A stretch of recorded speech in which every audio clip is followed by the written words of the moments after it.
Hello दोस्तों, पिछले class में हमने दही वाली मंगमा चैप्टर फर्स्ट का सारा ऑब्जेक्टिव कर लिया था, जिसमें 7 नंबर क्वेश्चन था मैं अपना धर्म नहीं छोड़ूंगा।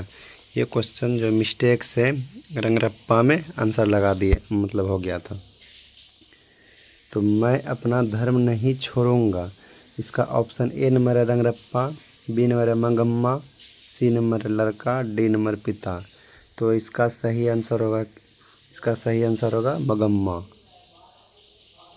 इसका सही आंसर क्या होगा दोस्तों? इसका सही आंसर होगा मगम्मा। रंगरप्पा नहीं होगा, मगम्मा होगा इसका आंसर।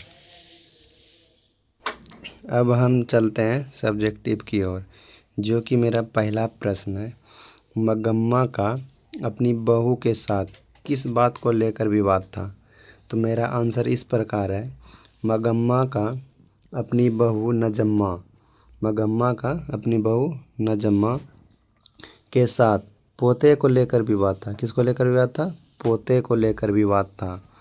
मगम्मा के बेटे को भी उसकी बहू अपने बस में रखना चाहती थी। मगम्मा के बेटे को भी उसकी बहू क्या करना चाहती थी? उसके बस में रखना चाहती थी। इसलिए दोनों में क्या होता था? इसलिए दोनों में हमेशा विवाद होते रहता था। तो नेक्स्ट क्वेश्चन है हमारा, रंगरप्पा कौन था?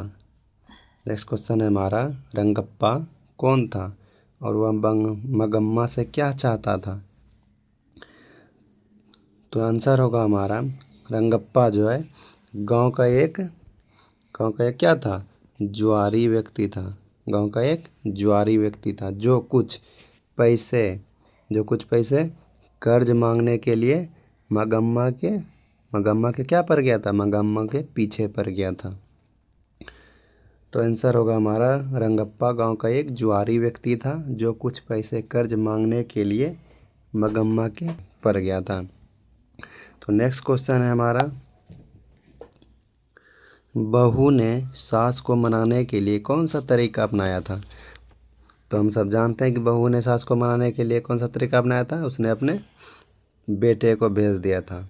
तो आंसर हमारा इस तरह होगा कि नजम्मा अपनी सास का क्या नाम था? सास का नाम था मगम्मा। तो वही कहता है, नजम्मा अपनी सास मगम्मा को मनाने के लिए अपने बेटे को अपनी सास के पास भेज दिया था, जिसके बाद क्या हुआ था? सास मान भी गई थी। तो आंसर होगा हमारा, नजम्मा अपनी सास मगम्मा को मनाने के लिए अपने बेटे को अपनी सास के पास भेज दिया था, जिसके बाद सास क्या हो गया था? सास मान भी गई थी। तो नेक्स्ट क्वेश्चन है हमारा, इस कहानी का कथावाचक कौन है? इसका परिचय दीजिए। तो इस तरह हमारा आंसर है, इस कहानी का कथावाचक मास्ती वेंकटेश अयंगार है, जिसका जन्म 6 जून 1891 ईस्वी में कर्नाटक के कोलार में हुआ था। वे कन्नड़ साहित्य के एक प्रसिद्ध रचनाकारों में से एक है। उनका कविता, नाटक, आलोचना, जीवन चरित्र आदि में महत्वपूर्ण योगदान है।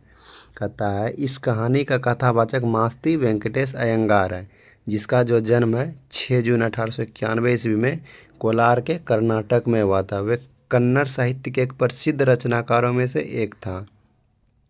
उनका कविता जो है, नाटक, आलोचना, जीवन चरित्र आदि में क्या हुआ? महत्वपूर्ण योगदान है। तो चलते हैं नेक्स्ट क्वेश्चन की ओर। तो नेक्स्ट क्वेश्चन है हमारा, मगम्मा का चरित्र चित्रण कीजिए। मगम्मा का चरित्र चित्रण कीजिए। तो आंसर होगा हमारा, मगम्मा एक विधवा औरत थी। मगम्मा क्या थी? एक विधवा औरत थी, जो अपना पेट पालने के लिए कहाँ रहती थी? बंगलुरु। जो अपना पेट पालने के लिए बंगलुरु शहर में क्या बेचती थी? तो वो मगम्मा दही बेचने का कार्य करती थी। तो मगम्मा क्या करती थी? दही बेचती थी। कौन सा शहर में? बंगलुरु शहर में। मगम्मा के साथ एक बेटा, कहता मगम्मा के साथ कौन कौन था? तो मगम्मा के साथ क्या कौन कौन था? तो एक बेटा था, एक बहू था और एक पोता भी था। मगम्मा की बहू का क्या नाम था? नजम्मा।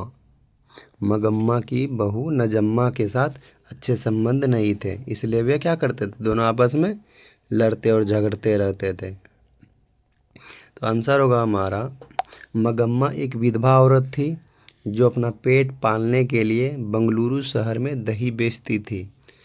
मगम्मा के साथ एक बेटा, एक बहू और एक पोता भी था। मगम्मा की अपनी बहू नजम्मा के साथ अच्छे संबंध नहीं थे, इसलिए वे दोनों में आपस में लड़ते और झगड़ते रहते थे। तो इस प्रकार हमारा सब्जेक्टिव का आंसर क्या हो गया, समाप्त हो गया। अब नेक्स्ट क्लास में हम अगले चैप्टर पढ़ेंगे। अगर वीडियो अच्छा लगे तो लाइक एंड सब्सक्राइब कर दीजिएगा।